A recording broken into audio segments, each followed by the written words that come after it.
Assalamualaikum saudaraku, terima kasih sudah berkunjung ke channel ini.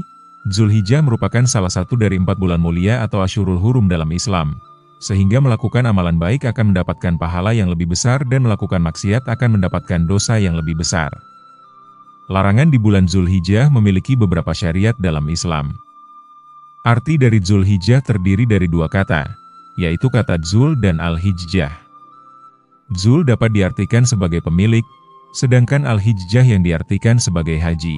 Alasan diberikan nama bulan Zulhijjah, karena saat zaman jahiliyah orang Arab melakukan ibadah haji di bulan tersebut. Bulan Zulhijjah termasuk bulan ke-12 dan terakhir dalam penanggalan Hijriah. Bulan Zulhijjah merupakan salah satu bulan yang khusus untuk melakukan amalan-amalan. Tetapi, ada juga beberapa larangan yang tidak boleh dilakukan saat bulan ini. Berikut penjelasan mengenai larangan di bulan Zulhijjah. 1. Berbuat zalim. Allah Subhanahu wa Ta'ala berfirman dalam surat At-Taubah ayat 36. Sesungguhnya bilangan pada bulan pada sisi Allah ada 12 bulan, dalam ketetapan Allah di waktu Dia menciptakan langit dan bumi, di antaranya 4 bulan haram. Itulah agama yang lurus, maka janganlah kamu menganiaya diri kamu dalam bulan yang 4 itu, dan perangilah kaum musyrikin itu semuanya sebagaimana mereka pun memerangi kamu semuanya. Dan ketahuilah bahwasanya Allah beserta orang-orang yang bertakwa. Ayat tersebut menjelaskan bahwa jumlah bulan dalam setahun yang ditetapkan ada 12 bulan. Di antara bulan-bulan tersebut, ada 4 bulan haram yaitu Zulqa'dah, Zulhijjah, Muharram, dan Rajab. Maka, umat muslim dilarang untuk melakukan kezaliman untuk diri sendiri. Bahkan tidak hanya karena bulan Zulhijjah saja, tetapi untuk setiap harinya di bulan-bulan yang lainnya juga. Umat muslim yang melakukan suatu amalan di bulan Zulhijjah akan mendapatkan pahala begitu besar. 2. Melalaikan beramal soleh. Di bulan Zulhijjah, umat Islam dilarang untuk melalaikan kesempatan beramal soleh. Karena kita tidak tahu kesempatan itu bisa kita rasakan lagi atau tidak. Hal ini sebagaimana dijelaskan dalam hadis berikut, tiada hari-hari yang amal syali di dalamnya lebih dicintai Allah daripada hari-hari ini.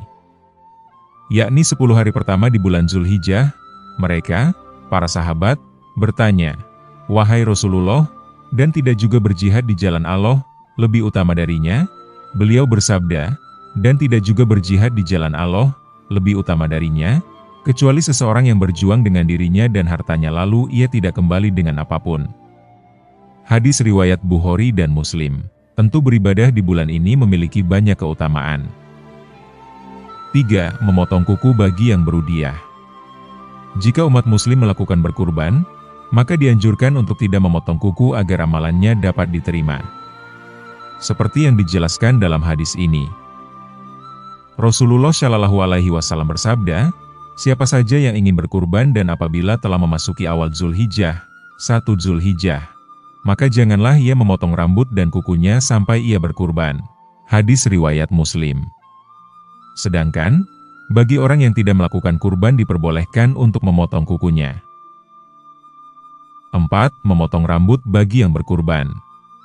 Rasulullah Shallallahu Alaihi Wasallam bersabda, "Jika kalian melihat hilal Zulhijjah dan seseorang dari kalian ingin berkurban, maka hendaklah menahan diri, tidak memotong rambut dan kuku-kukunya." Hadis riwayat Muslim. Sebagian ulama menjelaskan alasan untuk tidak mencukur rambut agar seluruh bagian tubuh tersebut tetap mendapatkan kekebalan dari api neraka. Tetapi sebagian ulama yang lain mengatakan bahwa hal ini sama dilakukan dengan jamaah haji yang sedang melakukan ihram.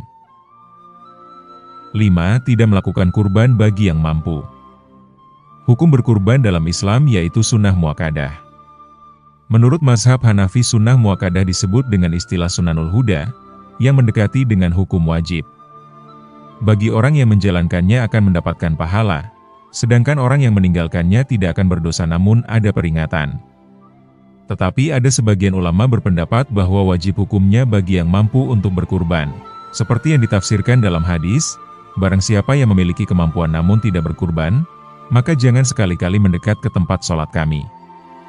Hadis riwayat Ahmad dan Ibnu Majah. 6. Dilarang memberi kesusahan pada orang lain. Dari Aisyah berkata bahwa Rasulullah Shallallahu Alaihi Wasallam bersabda, "Ya Allah, barang siapa yang mengurusi umatku lantas dia merepotkan, membuat susah, umatku, maka repotkanlah dia. Hadis riwayat Muslim.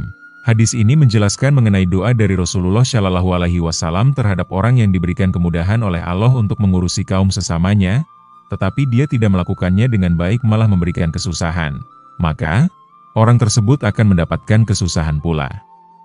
Sedangkan, orang yang memberikan kemudahan dan mengurusi urusan kaum sesamanya dengan baik walaupun ada yang di luar kemampuannya, maka orang tersebut akan mendapatkan pahala.